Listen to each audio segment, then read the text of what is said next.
Confidiamo ancora che ci sia la possibilità di un ulteriore mandato al Presidente, nel senso che vengano tolti i limiti dei mandati, perché questo vorrebbe dire che i cittadini non sono maturi per poter decidere, quando in realtà lo dimostrano in tutte le elezioni, anche non andando a votare tante volte.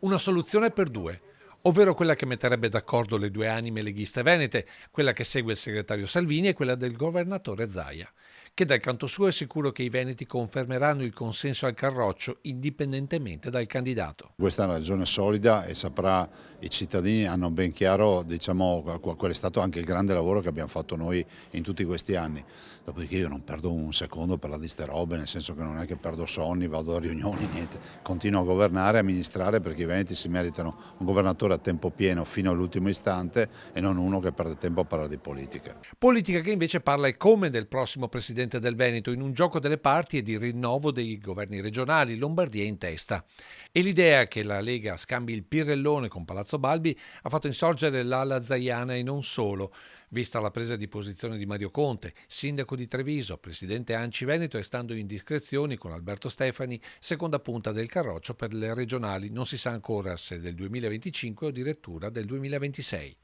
Tempi lunghi quindi dove tutto, almeno secondo il segretario provinciale di Treviso, deve ancora accadere, a partire dall'indifferenza degli elettori. Manca un anno al voto e da qui all'autunno prossimo o alla primavera del 2026 sicuramente di tensioni ne vedremo parecchie, e comunque anche di trattative anche con gli altri partiti, perché comunque Fratelli d'Italia penserà di poter dire la sua, Forza Italia, lo ha detto anche il ministro Tajani ieri, vorrà dire assolutamente la sua.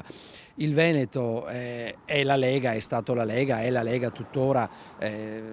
quindi la nostra la diremo sicuramente, però il dato vero è l'astensionismo, perché i cittadini hanno delle problematiche da risolvere e una politica litigiosa allontana i cittadini dalla politica e infastidisce.